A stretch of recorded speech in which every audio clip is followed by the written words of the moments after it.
제가 본 얼굴들 중에 여러 군데 여행을 많이 다녔지만 하와이 다녀와서 제일 밝아요. 아 그래요? 네, 다른 데 갔다 온 다음에도 물론 즐거웠어 얘기는 하지만 지금은 정말 해맑아. 그럼 지윤님이 하와이에서 맛있게 먹은 것은? 갔을 때 기억이 제일 좋은 그 당시 먹었던 게 아마 남나 봐. 그래서 전 대빵야끼가 그렇게 좋았어요. 그건 좀 뜬금이 없는데. 그지? 왜 그런지 모르겠어. 근데 대빵야끼가 그렇게 맛있었던 기억이다. 어릴 잘 때... 생각하면 동경에서 먹었니 도쿄에서 먹은 거 그런가? 아니에요? 아니면 저 옛날에 그 압구정동에 베니하나라고 그러니까. 있었는데 거기서 먹었나? 안녕하세요 여러분, 롱테이크 김지윤입니다. 안녕하세요, 전화입니다. 네, 많은 분들이 영상의 첫 부분을 보시고 깜짝 놀라실 것 같은데 쟤네들이 왜 저러나 갑자기. 정신줄을 이제 우리가 보통 꽃 달았다는 얘기 하잖아. 머리에 꽃 꽂았다. 네, 다 이유가 있습니다. 네. 네, 우리 은하님이 어딜 좀 다녀왔는데 추위를 피해서 따뜻한 하와이에 다녀왔습니다. 네가 가라 하와이. 사실 지윤 박사가 가라고도 안 했는데 그냥 갔다 왔어요. 근데 그 영화 친구 이제 벌써 25년 됐대요. 벌써 그렇게 됐나? 우리가 나이가 들은 거지. 그러네 진짜. 근데 정말 명대사야. 네가 가라 하와이. 정말 몇백 번 써먹은 것 같은데. 그치. 또 그것도 있잖아. 너그 아버지 누구시노인가? 그렇지. 회사 다닐 때도 이제 뭐 출장 가기 싫어 그럼 네가 가라 인디아 뭐 이런 식으로 맨날. 정말? 그렇게 썼구나. 우리나라 영화의 명대사 중에 가장 많이 활용되는 영화 대사인 것 같아요. 근데 사실 은하님이 어제 왔죠? 어제 저녁 6시에 도착했어요. 엄청 피곤할 거라 생각하고 오늘 여기 왔는데 세상 얼굴이 밝아. 야, 나는 전은환이 이거 촬영 오면서 저렇게 목소리 하이톤에다가 그렇네요. 네, 얼굴이 이렇게 밝은 건 처음 봤어. 일단 비행 시간이 그렇게 부담스럽진 않았어요. 갈 때는 6시간밖에 안 걸려서. 정말? 난 8시간으로 기억하고 있었지 왜? 깜짝 놀랐는데 너무 짧아서 깜짝 놀랐지. 올 때는 또 너무 차이가 커.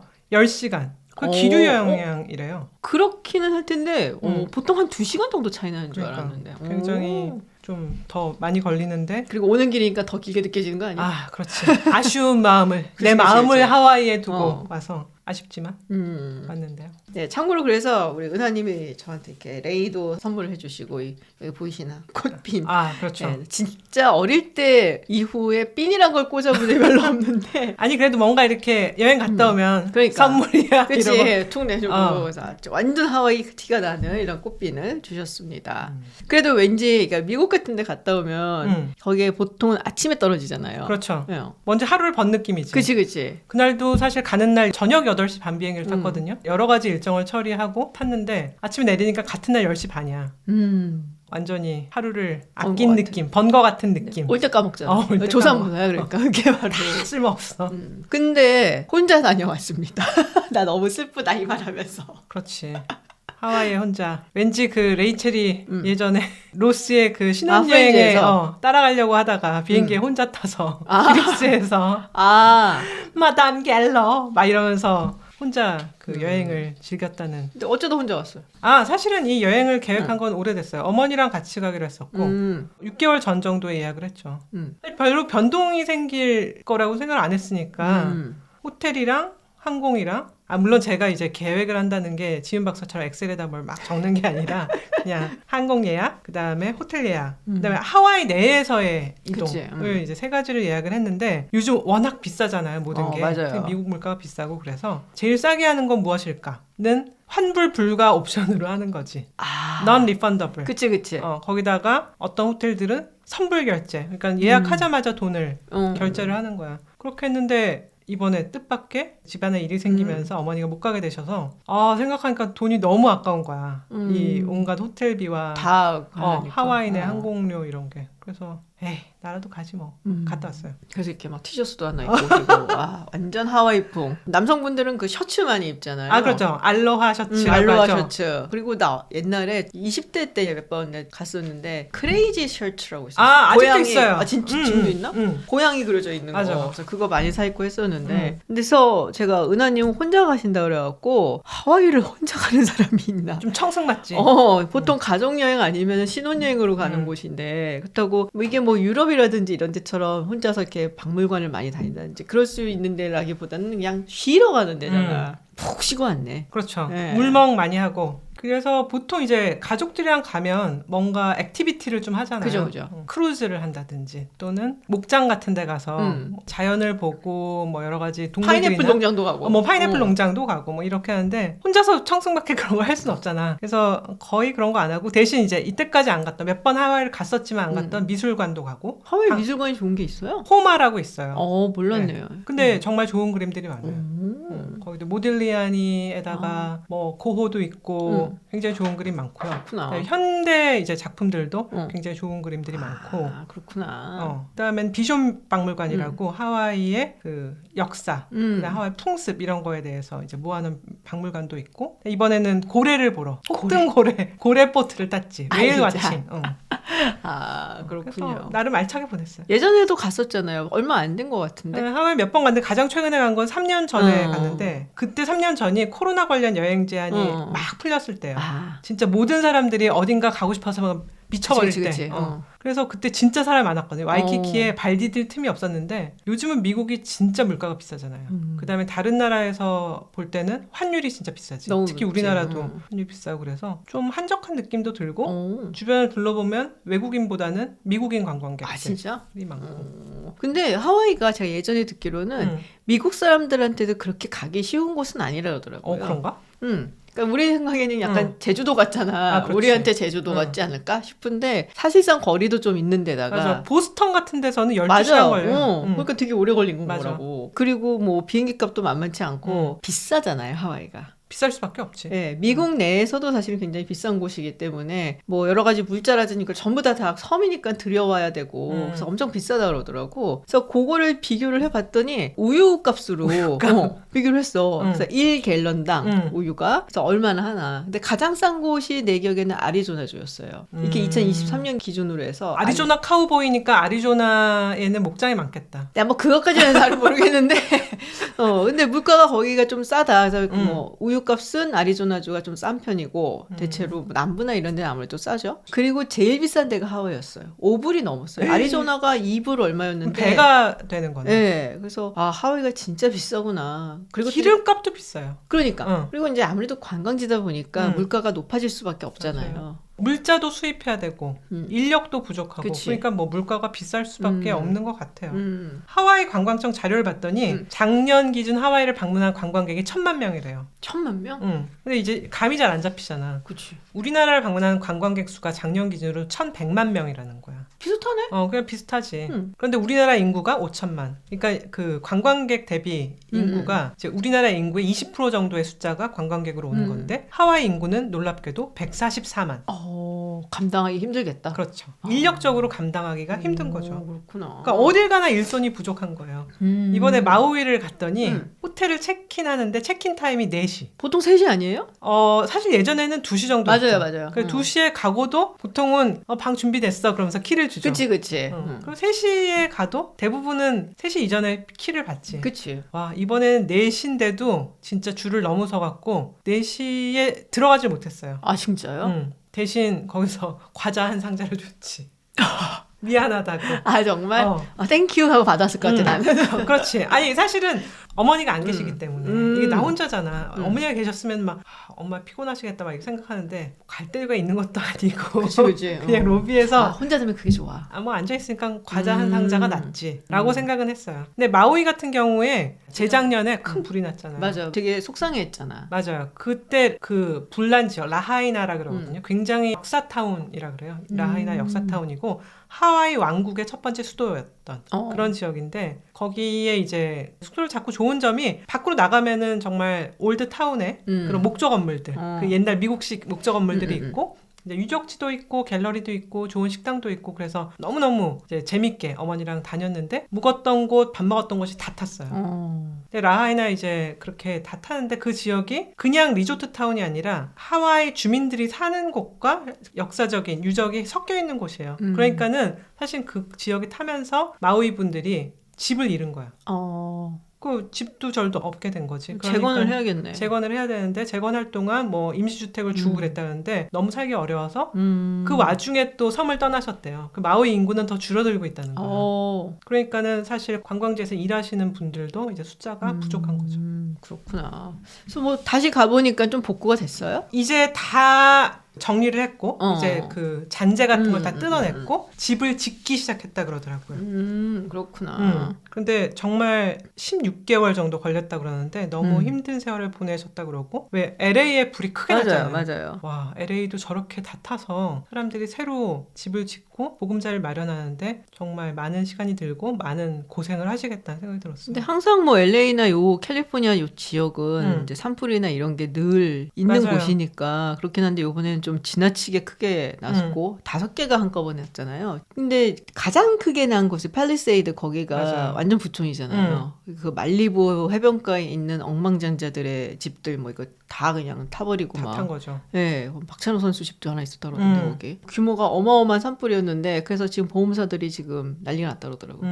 이제 그리고 누가 방화를 한 것도 아니고 그냥 너무 건조하고 바람이 세게 불고 그래서 산불이 난 거라서 앞으로도 산불이 계속 날 가능성이 높다고 하더라고요. 그렇군요. 그래서 어디 갔어요? 이번에는 총 3지역을 갔어요. 하와이 갔으니까 와이키키 가야지. 그치. 와이키키 가고 그다음에 마우이에 이제 와일레아 지역이라고 리조트 타운을 가고 또 하나는 서핑의 성지라고 불리는 노스쇼어를 갔어요. 서핑 안 하잖아. 서핑은 안 하지. 그런데 그게 이제 좀 와이키키처럼 번화하고 무슨 가게가 있고 이런 게 아니라 그냥 바닷가에서 진짜 파도만 가지고 서퍼들이 왔다 갔다 하는 정말 서핑의 성지라서 좀 한적하기도 하고 예스럽기도 하고 그래서 저번에 갔더니 너무 소박하고 좋아서 다시 한번 가게 됐죠. 그렇구나. 근데 참 옛날에 우리 마우이라는 티셔츠 유행하고 그랬는데 대학교 때. 그러니까 마우이라고 쓰여있는. 근데 그때는 마우이가 어딘지도 잘 몰랐어. 그치. 그때는 진짜 하와이 가지도 않았고 간다 그래도 와이키키 찍고 이게 미국 서부 다닐 때 이제 하와이에서 한번 뭐 갈아탄다든지 그러고 이제 서부를 간 적이 있어서 진짜 마우이는 어딘지도 몰랐죠. 봤더니 마우이가 면적이 제주도랑 비슷하더라고요. 그래요? 인구는 충격적으로 16만 4천이래. 그렇게 안 돼요? 그런데도 아까 말했듯이 계속 줄어들고 있다 그러잖아. 참 땅도 넓고. 그러게. 이민을 받아도 될 것 같은데 트럼프 대통령이 그런 거 싫어하시니까. 그치. 근데 참 이 인구란 게 인구가 너무 없으면은 경제 활력도 없고 노동력도 부족한데 인구가 이제 늘려고 하면 금방 그 사람들을 위해서 집이나 뭐 이렇게 기반 시설 필요하잖아. 약간 좀 진퇴양난이더라고요. 맞아요. 근데 예전에 지윤님이 하와이가 어떻게 미국 땅이 됐나? 그거 지식 플레이에서 한번 했었죠. 약간 눈 뜨고 당하냐. 그냥 좀 그런 케이스를 해갖고 사탕수수 플랜테이션이랑 관련이 있다 그랬던 거야? 그쵸. 그거랑 이제 직접적이라기보다 이제 간접적으로 그래서 영향을 미치게 된 건데 사실 이거에 또 큰 영향을 미친 게 남북전쟁이에요. 그래요? 네. 그러니까는 물론 하와이에 이제 사탕수수 플랜테이션이 이미 있었고 조금씩 이제 개발이 되고 막 그러던 때였는데 남북전쟁이 일어나면서 남부에서 그동안 걷어갖고서는 북쪽으로 올려서 팔고 했었던 사탕수수, 설탕 이게 딱 끊긴 거야. 그 당시에 루이지아나에서 되게 많이 했었거든요. 예를 들면. 그러니까 이 하와이가 수혜를 받게 된 거죠. 그래서 여기서 이제 대거 그냥 저 북쪽으로 막 수입해서 가져가고 막 이러면서 여기가 막 개발이 되고 또 이런 데서 야 요새 여기 뜬댄다 그러면 사람들이 몰려가잖아요. 그렇지. 그래서 미국에서 이제 돈 좀 있는 사람들 이런 사람들이 가서 거기서 사탕수수 플랜테이션 가보니까 기후도 좋고 살기도 좋고 살기도 나쁘지 않고 그리고 이 남부 미국은 좀 습하잖아요. 그렇지. 근데 하와이는 더워도 그늘에 들어가면 드라이하니까 건조해요. 네, 굉장히 살기도 좋고 그리고 이제 뭐 노동자들한테 나중에 이제 전쟁이 끝난다면은 예전처럼 노예들을 막 부려갖고 살게 안 되니까 임금을 줘야 되잖아요. 그렇지. 물론 이제 하와이에서도 임금을 주긴 했지만 훨씬 싸게 줬겠지. 이민들한테 좀 되게 나쁜 대우를 한 거지. 그치. 사실 그러면서 이민자들이 되게 많이 들어오기 시작을 한 거예요. 노동력이 필요하니까. 그러면서 거기서 이제 막 크게 된 미국에서 온 무슨 이제 사탕수수 플랜테이션 농장주들 뭐 파인애플 농장주들 이런 사람들이 뒷배를 미국에 주고서는 이제 득세를 하면서 하와이 왕국의 이제 그 왕이 이제 좀 불안하게 생각을 하는 거야. 그러면서 도움의 손길을 뻗치는 게 뭐 영국이라든지 이번에 일본이라든지 비숍 박물관 갔더니 진짜 그 미국 세력들이 왕조에 압박을 가하니까 그 왕자들이 막 영국으로 맞아요. 외교 사절단으로 가고 도와달라고 일본 왕조에 이후에도 뭐 그치. 사돈 맺을래? 막 이러기도 하고 맞아요. 그런 역사가 있는 네. 줄 몰랐어요. 근데 일본에서 이게 좀 거북스러우니까 이제 거절하고 일본도 그리고 뭔가 하나 하긴 했는데 그래서 딱히 도와주진 않았을 거예요. 사실 하와이를 가장 먼저 발견한 거는 쿡 선장일 거예요. 그렇죠. 제임스 쿡. 네, 그래서 영국 지금도 하와이 주기를 보면은 유니온 잭이 있어. 맞아. 그래갖고 그것도 참 신기해요. 네. 그죠? 그러니까 미국에서 이주를 해온 사람들이 가지고 있었던 사탕수수 농장을 국유화를 시켜버린 거예요. 그 마지막 여왕 릴리우오 칼라니. 이름이 너무 어려워서 난 모르겠더라고. 쉬운 이름은 카메하메하 이런 건 그치, 그런 건 쉽지. 카메하메하 뭐 이런 거. 릴리우오 칼라니.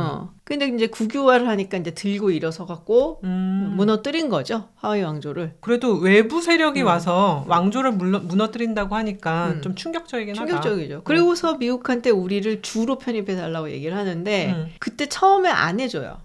당시 대통령이 글로벌 클리블랜드 대통령인데 사실 미국 사람들이 자기들이 식민지에 출발했기 때문에 우리는 저 유럽 애들처럼 무자비하게 막 식민지 개척하고 제국주의적인 행태 안 보인다 이런 게 있어요. 좀 부심이야. 아, 그렇지. 우리는 우리의 뛰어난 시스템을 전파는 해줄지언정 식민지로 만들진 않는다. 그래서 그 당시 또 클리블랜드는 유독 또 그런 사람이었고 해서 거절을 해. 그래서 그걸 안 해. 근데 나중에 그 다음으로 등장한 대통령이 우리 트럼프 대통령이 정말 좋아한다는 윌리엄 맥킨리. 이번에 취임식으로 완전히 재조명이 됐어요. 재조명이 됐지. 맥킨리 사는. 역사 속에서 다시 살아났어. 맞아. 왜냐면은 한국 사람들은 당연하거니와 미국 사람들조차도 지금 까먹고 있는 대통령 중에 하나거든.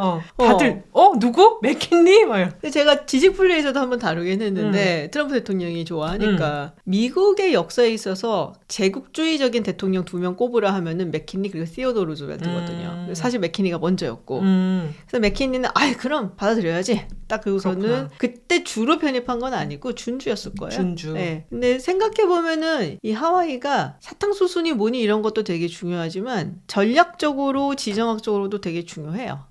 위치가 그 동양으로 가는 길목이죠. 그렇죠. 그리고 그때쯤 되면 이미 미국도 대서양 쪽 이런 쪽도 좋지만 사실은 태평양 쪽에 굉장히 많은 이제 뭐 자원도 있고 그리고 우리가 교역을 해야 되는 것도 있고 그리고 맞아. 무엇보다도 메이지 유신 이후에 일본이 급성장을 하면서 쟤네가 우리한테 위협이 될 수도 있어라는 생각을 조금씩 하던 때였거든요. 그래서 아마 하와이라는 곳이 굉장히 중요하다는 생각을 했을 거예요. 그래서 지금도 하와이에 그게 있잖아요. 인도태평양 사령부. 길에 군인들이 많더라고요. 하와이 노동시장 이거에서 군과 관련된 게 굉장히 높을 거예요. 비중이. 근데 아까 이제 사탕수수 농장 얘기를 했는데 사탕수수 농장으로 인해서 결국은 하와이가 미국에 편입되는 계기가 그치. 일부 되기도 했는데 하와이에 이민들이 쏟아지게 되는 계기도 사탕수수 농장이잖아요. 네, 맞아요. 일본 사람들이 하와이에 이민을 가기 시작한 게 1868년 메이지 유신 고 즈음이래요. 첫 번째 갔던 사람들 그 이민단의 숫자가 148명. 그러다가 1920년대 되면 하와이 인구의 거의 40% 정도가 일본 사람으로 채워졌기도 한다는 거야. 대단한 거죠. 그래서 이제 하와이 문화, 식문화 이런 걸 보면 일본 영향을 미친 게 굉장히 많고 맞아요. 또 우리나라도 많이 갔죠. 우리나라도 1903년에서 5년 사이에 수천 명이 하와이 이민을 갔다 그래서 왜 사진 신부라는 그런 얘기도 있잖아요. 사진 보고서는 가봤더니 달라. 많이 달라. 옛날보다 똑같네 지금이랑. 근데 요즘은 포샵으로 해서 달라졌을 텐데 옛날에는 어떻게 해서 다르게 했지? 그건 잘 모르겠는데 하여튼 천연희 할머니라고 이제 하와이에 그런 사진 신부로 간 할머니가 쓴 글을 보면 자기도 사진을 보고 하와이에 갔더니 웬 할아버지가 나왔다는 거야. 사기다 사기. 그렇지. 근데 이제 또 하나 사기였던 거는 신랑이 일을 그렇게 열심히 하지도 않았다는 거야. 맨날 술 마시고. 그래서 결국은 자기 손으로 노동자들 빨래해주고 그다음에 여관업하고 카네이션 농장하고 그러면서 이제 자식들을 다 키워서 대학까지 보내고 대단하다. 그 100세까지 사셨더라고. 진짜로? 그래서 그걸 구술한 거를 초등학교 교사인 딸이 이제 그 녹취를 해서 책으로도 내고 그랬는데 굉장히 재밌게 읽었어요. 그렇구나. 하와이가 그래서 상당히 동양적인 색채가 강하잖아요. 맞아요. 그리고 말씀하신 대로 일본계가 여전히 되게 많아서 전체 지금 인구의 한 15% 그렇게 얘기를 하더라고요. 공항 이름도 이노우에 공항이죠. 다니엘 맞아. 이노우에. 근데 그게 중국계도 아니고 한국계도 아니고 일본계가 동양계에서는 좀 압도적으로 많은 편이란 말이야. 근데 이게 이유가 있어. 뭐지? 사실 미국 쪽으로의 이민을 가장 먼저 시작한 건 중국이에요. 중국계들이 되게 많이 넘어갔고 들어갔고 하와이가 물론 그때 미국 땅은 아니었지만 약간 미국 본토로 넘어가는 교두보 역할을 되게 많이 했더라고요. 그래서 중국 사람들이 이미 시작을 했어. 그리고서는 미국 본토로 넘어가. 특히 이 철도 만들 때. 그리고 금광 발견됐을 때. 그러니까는 뭐 19세기 중반쯤에 이제 중국 사람들이 이미 막 그쪽으로 본토로 가야 돼. 본토로 막 이렇게 가던 때였어요. 그 다음에 이제 일본 사람들이 들어오기 시작을 했고 한국 사람들, 그러니까 조선이라고 해야 되나 그때는? 네. 그때 이제 뭐 20세기 초, 뭐 19세기 정말 말 요때 넘어가는데 1882년에 중국인 배제법이 마련이 돼요. 너무 많이 가니까? 네, 그리고 중국 사람들이 이제 노동자로 너무 많이 오니까 미국의 이제 노동자들이 임금이 자꾸 낮아지잖아. 맞아. 그래서 결국엔 중국인 배제법이 되면서 오는 것을 막 규제를 많이 해서 좀 못 오게 돼 많이. 그리고 이미 이제 그때는 중국 사람들이 상당히 많이 본토로 넘어갔고. 그렇구나. 그 다음에 대안이 된 게 일본 사람들. 근데 일본 사람들이 그래서 많이 왔잖아. 그런데 1924년에 사실은 그 이민을 약간 배제하고 좀 제한하는 법이 통과가 돼요. 그래서 지금 현재 미국에 와 있는 사람들 그 이제 퍼센티지를 따져갖고서 이제 주기를 하는 건데 그러다 보니까 좀 늦게 간 사람들은 여기 있는 사람들이 아직 얼마 없잖아. 지금 시작했으니까. 그래서 상당히 그 쿼터에서 손해를 보게 된 거야. 그래서 약간 끼어갖고 일본 사람들이 막 갈 때 문이 열려 있다가 그러니까 중국 사람들은 못 오게 하고 중간에 한국 사람들 이제 막 가려고 그러니까 딱 그때 막은 거야. 그래서 상대적으로 일본계 주민들이 이제 아직까지도 하와이 많다 그러더라고. 그 천연희 할머니의 기록을 보면 할머니도 이제 하와이 오니까 날씨도 좋고 사실 그때 한국은 일제의 치하에 있었기 때문에 여러 가지 자유가 억압되는 게 있는데 미국에 오니까 그런 것도 없고 참 좋은 면이 많았다. 그래도 그 할머니조차도 본토로 가야 되겠다. 이 생각 계속 하시는 거야. 왜 그럴까? 왜냐하면 사실은 본토에는 사계절이 있는데 하와이는 사계절이 없이 굉장히 1년 내내 날씨가 좋잖아. 자식 있어봐. 그런가? 자식이 있으면 하와이가 아무리 살기 좋고 다 하더라도 이 자식을 교육을 시키려면은 본토로 가야 된다는 생각할 수밖에 없어. 그래서 샌프란시스코나 이런 데로 가고 싶다라는 걸 기록에 남기셨더라고. 그 샌프란시스코 많이 갔었어요. 그래갖고 하와이에 있다가 샌프란시스코로 넘어가는 그런 초창기 이민자들이 꽤 많았지 한국에서도. 근데 그때 이미 일본이 외교권을 행사를 하고 있었는데 맞아요. 그래서 제가 봤더니 우리나라가 이제 어느 정도 되면 이제 병탄이 되면서 국적이 애매해져요. 그 사이에는 아무런 국적도 무국적자 취급을 받다가 완전히 이제 병탄이 된 이후에 다시 일본 여권을 받는다. 이런 식으로 우리나라가 완전히 국제사회에서 지위가 애매했던 시대가 되게 서글픈 시대인 거야. 맞아요. 그러니까 여권 하나가 제대로 효력을 발휘를 할 수 있다는 게 이게 굉장히 큰 의미를 갖는 거거든. 맞아요. 지금도 여권 파워 얘기들 많이 하잖아요. 우리나라 여권 파워 세잖아. 엄청 세지. 근데 많은 분들이 그래서 물어봐. 미국이 왜 제일 안 세? 미국은 적국이 많아. 맞아. 그래서 그래. 근데 놀라운 거는 브라질 같은 데서도 미국 사람들은 비자가 필요해요. 우리나라는 비자가 필요 없고. 없지. 그래서 굉장히 그런 면에서 한국 여권이 좋은 거죠. 맞아요. 뭐 먹을 걸 좀 얘기를 해보죠. 뭐 많이 먹었을 거 아니야. 맛있는 거 많잖아 거기. 맛있는 거 많이 먹었죠. 동양인 노동자 얘기를 해서 그런데 일본 영향을 받은 음식들이 많잖아요. 그쵸. 대표적인 무수비. 나 무수비 너무 좋아해.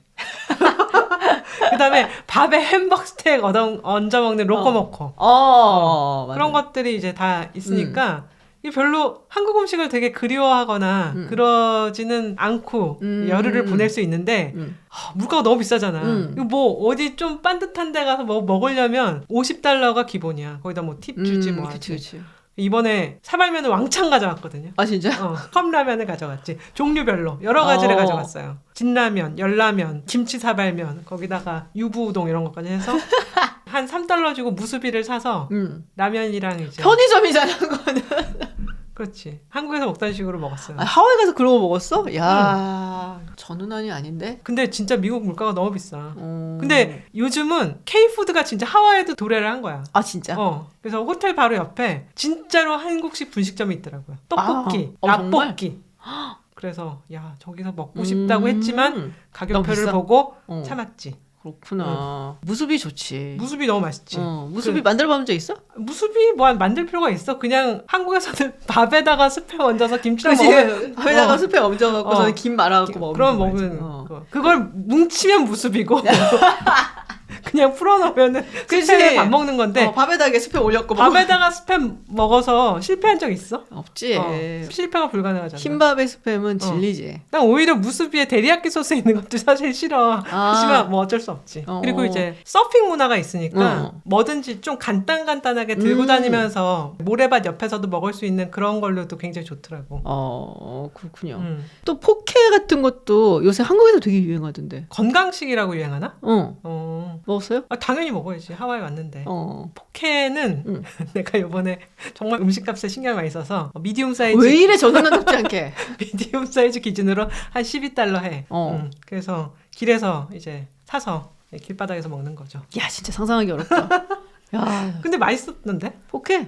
참치랑 블루 말린이라는 생선을 섞어서 먹으라고 그 가게에서 그러더라고. 그래서 아히라고 하지. 아히랑 블루 말린 섞어서 참기름에다가 후리갓게라고 일본 그 양념 쳐서 맛있게 먹었어요. 그렇구나. 저도 한 2년 전인가 하와이 갔을 때 그때 포케를 먹었는데 나는 그냥 그렇더라고요. 왜? 맛없어? 아니 그냥 뭐 회덮밥이랑 뭐가 다르지 약간 이런 생각도 좀 초고추장이 들고 없잖아. 초고추장이 없어 막 이러면서 와사비 넣으면 되지만 그래서 뭐 맛이 없는 건 아닌데 그렇게 열풍적인 뭐 이럴 것까지 아마 지금은 단백질이 풍부한 건강식이라는 것 때문에 인기가 있지 않을까 그런 것 싶어요. 같아요. 예. 그럼 지윤님이 하와이에서 맛있게 먹은 것은? 저는 하와이를 사실 여러 번 가기는 했어요. 근데 갔을 때 기억이 제일 좋은 그 당시 먹었던 게 아마 남나봐. 내 마음속의 음식으로. 그래서 저는 대판야끼가 그렇게 좋았어요. 그건 좀 뜬금이 없는데. 그지? 왜 그런지 모르겠어요. 근데 대판야끼가 그렇게 맛있었던 기억이다. 잘 생각하면 동경에서 먹으니 도쿄에서 먹는 거 그런가? 아니에요? 아니면 저 옛날에 그 압구정동에 베니하나라고 있었는데 거기서 먹었나? 근데 분명히 먹긴 먹었어. 아마 어릴 때는 부모님하고 예전에 이제 뭐 갔을 때도 한번 먹었을 거고 한 번은 이제 아이 어렸을 때 그때 가서 먹었는데 그런 먼 곳에 얘를 데리고 가는 게 쉽지가 않잖아요. 그렇죠. 더구나 내가 그때 한국에 살 때가 아니고 캐나다 살 때였거든. 캐나다에서 이미 먼 길을 왔어. 이미 먼 길을 왔어. 너무 피곤해. 애 데리고. 얘가 이렇게 막 난동질을 부리면 안 되는데 그날 얘가 너무 얌전하게 잤어. 그래서 아마 기억이 좋았나 봐. 그냥 맛있어. 그것 때문에. 그냥 너무 막 여유롭게 딱 먹었던 기억이 나고. 그리고 또 하나가 지금은 우리가 되게 많이 볼 수가 있는데 명란 스파게티가 있었어요. 그것도 굉장히 하와이에서 먹는 걸로는 뜬금없어요. 그치? 근데 30년 전에 그 대학생 때 그때 부모님이랑 갔을 때 일본식 파스타를 하는 곳이라고 거기 살고 계시는 지인이 데리고 가주신 거야. 그래서 처음으로 먹어봤어요. 명란 파스타. 근데 그거 자체는 정말 맛있는 음식이야. 맛있어. 명란 스파게티는. 근데 너무 맛있는 거야. 그래서 그 기억이 아직도 잊혀지지가 않아요. 그때 처음 먹어본 명란 스파게티. 근데 대판야끼가 맛있다는 건 말이 되는 것 같아. 하와이에 쇠고기가 맛있어요. 아 그런가? 네, 하와이가 이제 여러 개 섬이 있잖아요. 그 중에 카우아이라는 섬에 카우아이 물론 다른 데도 목장이 있지만 카우아이에서 나오는 흑우의 고기가 굉장히 맛있기 때문에 그런 좋은 고기를 쓴 대판야끼면 뭐 100%죠. 아 그렇구나. 먹는 얘기하니까 되게 다시 또 가고 싶다. 그러니까 하여튼 그래서 그때 먹었던 뭐 대판야끼 그리고 명란 스파게티 야 1990년대인데 신세계지 뭐. 그렇지. 완전히 뭐든지 먹어도 맛있지. 이번에 근데 그 인스타 올린 거 보니까 팬케이크도 드시고 또. 팬케이크도 안 먹을 수 없지. 근데 하와이 가면은 팬케이크 더 맛있는 것 같아. 왜? 잘 모르겠어. 어떤 데는 반죽에 타로 가루를 넣는데요. 약간 타로가 감자 비슷한 거잖아요. 그래서 더 찰지고. 쫄깃쫄깃한가? 그래서 그런지 한국에서는 조금 포슬포슬하게 한 느낌이 들 때가 많은데 여기서는 좀 쫀쫀한 느낌의 팬케이크를 팔아서 가면 꼭 하나씩 먹죠. 근데 사실은 한 번 먹은 건 아니고 한 3월 먹어. 알아? 그중에 커피는 한국에서보다 덜 마신 것 같아. 그래요? 가기 전에는 생각했어. 내가 아이스 커피 코나로 그냥 콸콸 마셔야지. 막 쏟아 붓듯이 마셔야지 이랬는데 막상 커피라는 게 아침에 일어나자마자 한 잔 끓여 마시고 점심 먹고 나서 커피 마시고 그러다가 오후에 일하다가 이제 한 잔 마시고 보통 하루에 3잔 혹은 또 한 잔 더 이렇게 하는데 뭐 여기는 막 무슨 작업을 하는 것도 아니고 물론 아침에 일어나서 이제 호텔 식당 가서 밥을 먹으면 거기 계속 부어주잖아. 그치. 막 서빙하시는 분들이 못 참는 것 같아. 계속 부어주니까 거기서 뭐 한 두세 잔 마시는 것 같긴 한데 그 다음에는 뭐 해변 다니고 보트 타고 이러니까 뭐 굳이 거기서 커피가 어울리진 않지 않아? 바닷가에서 굳이 커피를? 그치. 바닷가에서는 모히또? 그렇지. 에이드 종류라든지 아니면은 그냥 물 마셨어요. 사실 건조하니까 거기도 그치. 물 마셨고 커피를 마시지는 별로 않았어요. 그렇군요. 코나 커피 유명하잖아. 그래도 아침에 커피 이렇게 따라주는데 왜 미국에서 어떨 때 호텔에서 아침에 커피 마시면 정말 맛이 없을 때가 있잖아. 많았어. 있잖아가 아니고 되게 많았어. 근데 여기는 늘 맛있더라고요. 그건 있는 것 같아요. 이 코나 커피가 비인을 처음 들여온 사람이 영국 사람인데 브라질에서 가지고 왔대요. 그래서 브라질에서 선교사였던 거 그런 것 같아요. 그래서 브라질에서 비인을 가지고 와서 하와이에서 이걸 심어갖고 키운 건데 처음엔 마우이에서 시작했더라고요. 마우이에도 커피 농장들이 꽤 있더라고요. 그러다가 이제 빅아일랜드로 가갖고 거기서 이제 재배를 하고 이게 하도 잘 팔리고 인기가 많고 그러니까 요새는 하와이에서도 이 코나 커피라는 브랜드면은 뭔가 이제 규율 같은 거, 규제 이런 걸 지켜야 된다 기준을 많이 마련했다 그러더라고요. 그렇구나. 맛있긴 맛있는 것 같아요. 저는 커피 맛 이런 걸 잘 아는 사람은 아닌데 하와이에서 먹는 커피는 조금 다르긴 했던 것 같아요. 맞아요. 시지도 않고 쓰지도 않고 약간 깊은 맛이 나는. 맞아요. 부드러우면서 되게 깊은 맛이 나서 나같이 커피 문외한이 마시기에 상당히 부드럽고 편안했다. 하와이는 햇살도 좋고 맞아. 또 화산재로 토양도 굉장히 비옥하고 해서 키우기 좋다고 하더라고요. 그럼 바닷가 가고 또 뭐가 있어? 바닷가 가고 뭐 고래 보러 가고 그다음에 또 뭐 했지? 미술관 가고 별거 안 했어. 그다음에 물멍하고 내가 이번에 물놀이를 하진 않고 그 바다를 그냥 얕은 곳을 계속 걸었지. 모래사장에서 좀 더 깊은 곳. 다른 사람들이 이렇게 헤엄쳐서 나가는 곳인데 그냥 걸었는데 좋더라고요. 그냥 와이키키의 석양 즈음에 앉아서 사람들 서핑하는 거 보고 한가로운 시간. 책을 많이 읽었어요. 어땠어요? 그 분위기는? 그때쯤이면은 미국 본토에서는 트럼프 취임하고 이랬었던 것 같은데. 참 내가 뭘로 시간을 많이 보냈나 지금 생각났다. 호텔방에서 텔레비를 많이 봤다. 뭐야. 내가 하와이 혼자 가면 안 된다니까. 아니 또 텔레비를 틀면 끌 수가 없어. 계속 봐.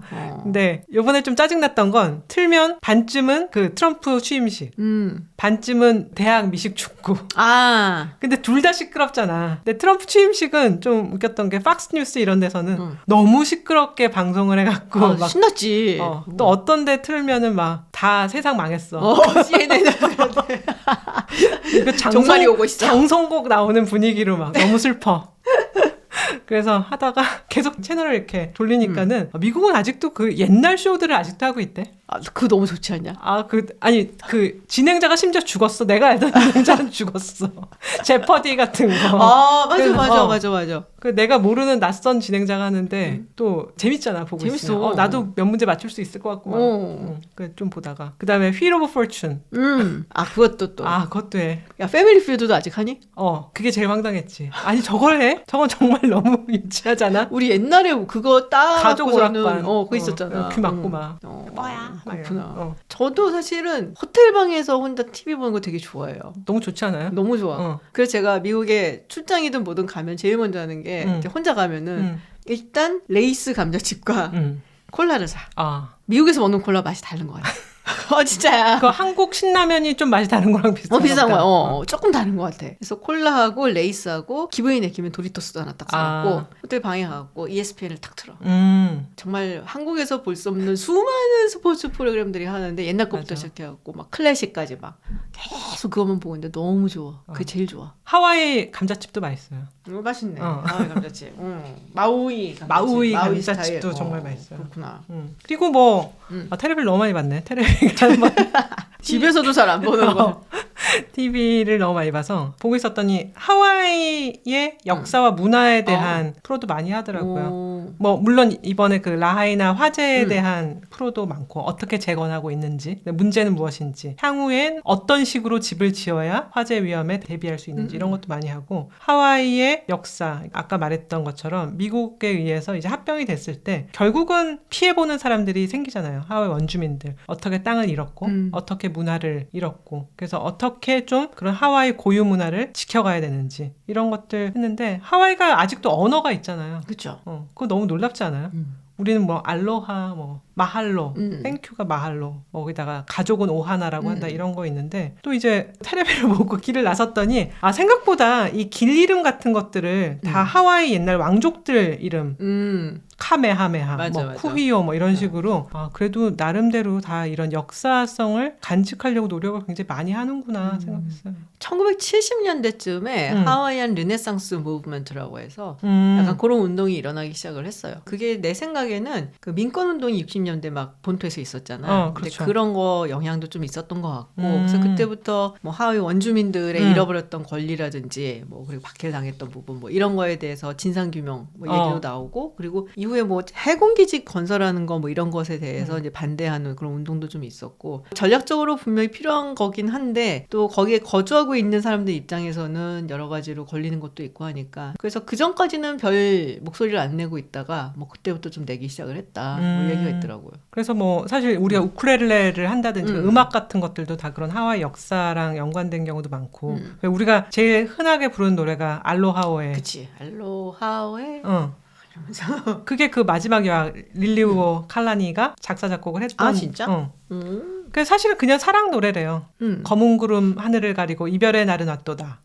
이건데 나중에는 약간 그게 하와이의 주권, 역사 운동이랑 결부돼서 인기를 얻었다고 하더라고. 근데 요즘 트럼프 대통령이 그린랜드 가지고 가시겠다고.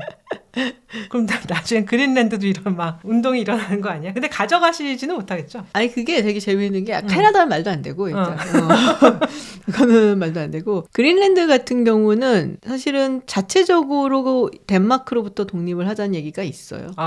근데 못하는 이유는 경제적으로 의존을 하고 있기 때문에 그렇지. 너무 인구도 작고 인프라도 그렇고 그래서 아마 내가 알기로는 1년에 한 6억 유로 정도씩을 아마 받을 거예요. 그러니까 그거를 충당할 수가 없지. 물론 그린랜드가 천연자원이 되게 많아요. 광물이라든지 이런 것들 많긴 한데 지금은 수산업에 거의 의존을 하고 있어서 뭐 그거를 경제적으로 자립이 안 되는 상황이거든. 근데 문제는 사실 그린랜드 사람들이 덴마크 본토에 대한 감정이 그렇게 좋지가 않아요. 거기도 무슨 아픈 역사가 있는 건가? 그럼요. 네. 그린랜드의 이제 원주민이라고 하면은 이누이트 족이잖아요. 물론 그쵸. 그 전에 다른 원주민도 있었다고 하지만 지금 대다수는 사실은 이누이트 족인데 덴마크가 여기를 좀 못된 짓을 많이 했지 이 사람들한테. 근데 예를 들면 이런 거예요. 1950년대 되게 오래된 것도 아니야. 뭐 몇백 년 전도 아니잖아요. 그 당시에 어린아이들 뭐 5살부터 뭐 한 9살 뭐 요때쯤 되는 어린아이들 한 몇십 명을 데리고서는 덴마크 본토로 데리고 가버려요. 집에서 부모로부터 떼어갖고. 너무 잔인하다. 너무 잔인한 거지. 그리고서 얘네들한테 덴마크어를 교육을 시키고 덴마크식의 어떤 교육을 시킨 거야. 그래서 왜 그랬냐라고 봤더니 내가 읽은 거로는 덴마크어를 모국어처럼 이제 쓰게 되고 그 덴마크식의 어떤 현대적인 교육을 받아서 얘네들이 그린랜드로 돌아가서 뭐 지도자 엘리트가 돼갖고 이 그린랜드를 이끌어갈 수 있도록 하려고 했다. 뭔 말 같지도 않은 그러니까 개소리지 한마디로. 그리고서 교육을 시키고 이제 몇 년 후에 돌려보냈는데 어릴 때잖아. 그리고 어릴 때 언어라는 것이 굉장히 중요하잖아. 그러니까는 이미 얘네들이 덴마크어를 배워놓고 오니까 또 완전히 거기서 격리가 된 상태니까 부모하고도 소통이 안 되는 거야 이미. 정신적으로 너무 충격을 받았겠다. 정신적인 충격도 엄청 받았고 더군다나 그 애들 전부 다 돌려보내지도 않았어. 어떻게 됐어? 그래서 어떤 기관에서 몇 년 더 교육을 시켜야겠다. 그렇게 되니까 아이들의 어린 생활은 전부 다 말살이 되고 파괴되고 그 부모는 뭐 말할 것도 없고 그래서 그 아이들 중에는 정말 뭐 행방불명이 된 애들도 있고 그리고 뭐 알코올 중독에 걸리기도 하고 인생이 좀 망가지는 경우도 있었다 그래서 그것도 이제 굉장히 큰 흑 역사 중에 하나고. 그렇구나. 그게 끝이 아니야.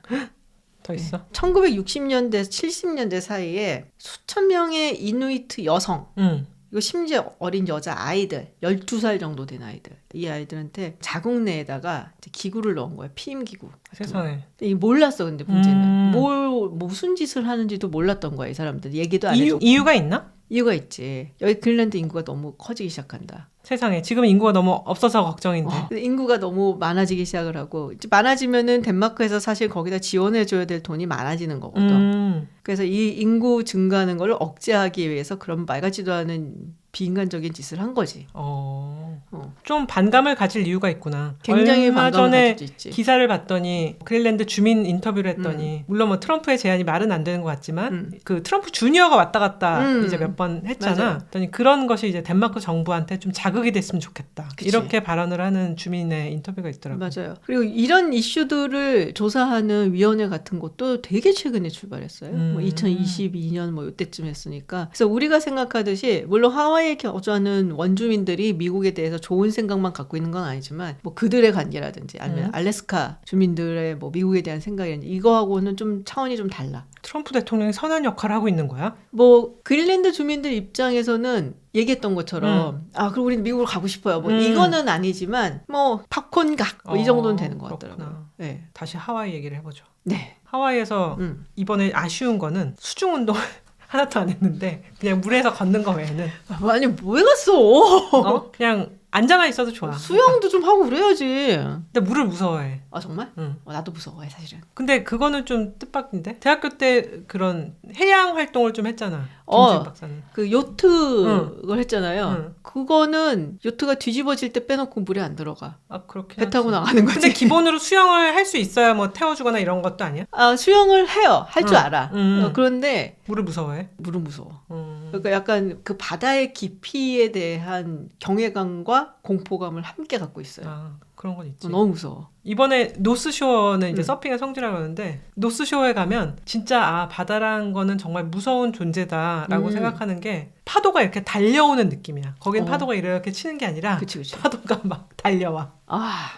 그래서 그거를 타고 이제 그 넘는 게 서핑이잖아. 그래서 서퍼들은 어떤 면으로 좀 철학적인 게 늘 그 죽음과 직면에 있다는 그런 게 있는데 일단 서핑을 하려면 뭐 죽음까지는 아니고 그 잔잔한 파도라도 타려면 일단은 파도를 한번 뚫고 나가서 그 파도에 그 시작하는 곳에 서 있어야 거기서 이렇게 타고 다시 내가 해변가로 오잖아. 그치. 근데 그걸 뚫고 나가는 그거가 너무 힘들어. 그거를 하려면 정말 물 먹고 이러는 것도 두려워하지 않아야 되고 일단 이제 그리고 서핑 보드 위에 서려면 그건 복근이지. 그치, 복근이 있어야 그거지, 촥 서니까. 그래서 저랑은 맞지 않는 운동 같아. 그래서 안 했어요? 응.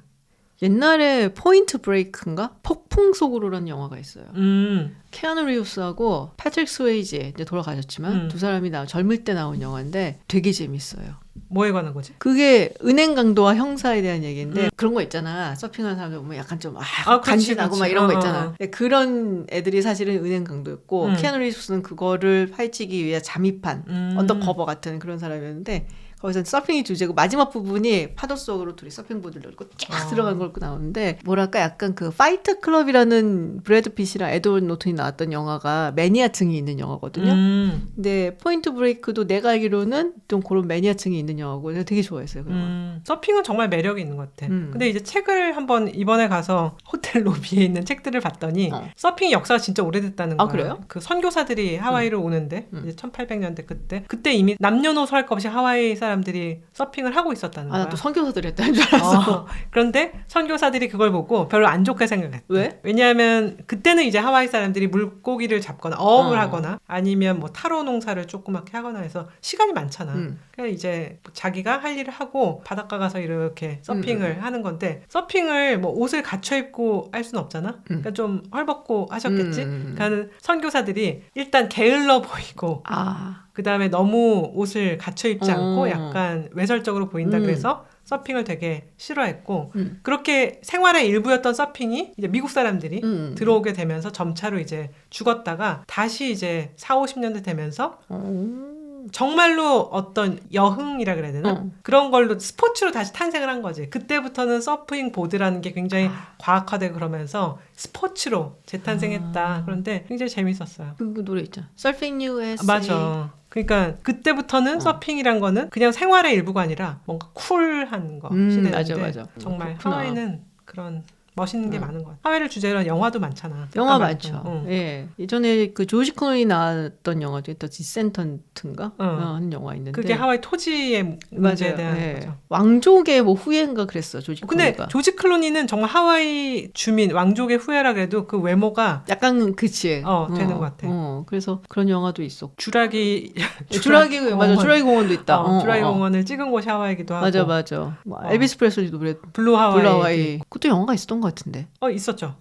그냥 엘비스 프레슬리의 인기를 이용해서 그때 그치. 마구 찍어낸 영화 중에 이제 하나인 거죠. 근데 정말 뭐 영화로 나올 만큼 진짜 아름다운 곳이죠. 그러니까 얼굴 보니까 잘 놀고 왔어. 말하는 톤도 달라졌어. 더 나근데 부드러워졌어요. 엄청 상냥해졌어요. 아까도 이제 점차로 조금씩 이제 다시 예전으로 돌아갈 것 같아. 그 전에 한 번 더 보내야지. 다음에 가면은 스노클링 같은 거에 도전을 하고 이번에 고래 보면서 보긴 봤는데 사진을 못 찍었거든. 왜 그 고래 꼬리가 쫙 나오는 그런 거 찍고 싶은데 하고 찍으면은 다시 들어가 있어. 그래서 사진에는 그냥 물만 이렇게 물 첨벙하는 것만 하는데 뭐 저한테 보내준 사진 보니까 뭔가 꼬리가 있는 것 같기도 한 사진이 있더라고요. 이게 뭐지? 그러니까. 근데 너무 사진 찍으려고 또 이러고 있으면 못 봐. 그래서 다음에는 사진도 찍고 고래도 더 보고 싶네요. 네. 하와이는 참 언제든지 가고 싶은 곳인 것 같긴 해요. 네가 가라 하와이. 근데 왜 안 갔을까? 그러니까 땡큐 그러고 가야 되는데. 저는 사실은 지금 고백하자면 제가 친구 영화를 안 봤어요. 아 진짜? 응. 그 네가 가라 하와이만 알고 네가 가라 하와이가 무슨 비유법인 줄 알았어. 그러니까 뭐 감옥에 대한 비유. 네가 가라 하와이. 그 안 간다 이래서 감옥이라서 안 가다 그랬더니 그게 진짜 하와이를 가라는 거였더라. 가야지. 왜 안 가? 저요. 제가 대신 갈까요? 그러니까 다음에 제가 지훈 박사님께 네가 가라 하와이. 고마워. 내가 콜라당 가는 거지 이제 그러면. 그렇지. 자 이렇게 하와이에 다녀와서 얼굴색도 달라지고 목소리 톤도 달라진 은하님과 함께 하와이에 대한 이야기를 해봤습니다. 다음에 또 어딜 갔다 오면 저렇게 얼굴이 밝아질지. 근데 제가 본 얼굴들 중에 여러 군데 여행을 많이 다녔지만 하와이 다녀와서 제일 밝아요. 아 그래요? 네, 다른 데 갔다 온 다음에도 물론 즐거웠어 얘기는 하지만 지금은 정말 해맑아. 놀고 오는 게 정말 좋은 거야. 아무것도 안 하고. 정말 즐거웠습니다. 자, 그러면은 저희는 또 다음 주에 흥미로운 이야기로 돌아오도록 하고요. 이제 이렇게 가지고 오신 것들 많이 먹도록 하겠습니다. 네, 롱테이크 김준이었습니다. 전화였습니다. 고맙습니다. 감사합니다. 꺼내보시죠. 내가 빈손으로 오진 않았지. 일단 포테이토 칩을 좋아하는 김지훈 박사. 내가 좋아하는 버전. 진짜? 솔트 앤 비니거. 솔트 앤 비니거? 솔트 앤 비니거 맛있지 또. 같이 먹자. 우리 고생하는 PD님들 커피를 좋아하시기 때문에 하와이 코나 커피 향기가 좋습니다. 저희도 나중에 찾아가서 내가 먹을 수 있는 걸로 샀어. 그치. 그다음에 지훈 박사에게 꽃을 걸어주기 위해서. 진짜. 걸어대는 거지 이거. 나중에 볼게요. 알겠어. 저도 하나 걸고요. 이거는 뭐야? 하와이 마카데미아 너트에 그거는 뭐 커피랑 초콜릿이 해서 좀 다르다. 네. 일반적으로 파는 거랑. 이야. 그 사람 드시고 계시군요. 이것도. 이거 뭐야? 너가 좋아하는 그냥 소금 맛. 마오이스타예요. 마오이스타일. 그다음에 이것도 나중에 피디님 가져와서 초콜릿 드세요. 초콜릿이군요. 야, 옛날에 우리 이모나 고모가 그냥 맨날 어디 미국이나 이런 데 갔다 오면은 막 주는 것처럼 이렇게 주섬주섬. 또 해외여행은 가서 쇼핑을 한번 해야 맛 아닙니까? 그렇죠. 또 있어? 마지막으로 지훈 박사 머리핀을 하나. 야, 나 머리도 짧은데 이거 그냥 꽂으면 되나 그래도? 오케이. 굉장히 쉽게 꽂게 돼 있어요. 오케이. 좋습니다. 네. 아유, 감사합니다. 머리에 꽃을 하와이에서 머리. 이것으로 선물을 언박싱 끝내겠습니다.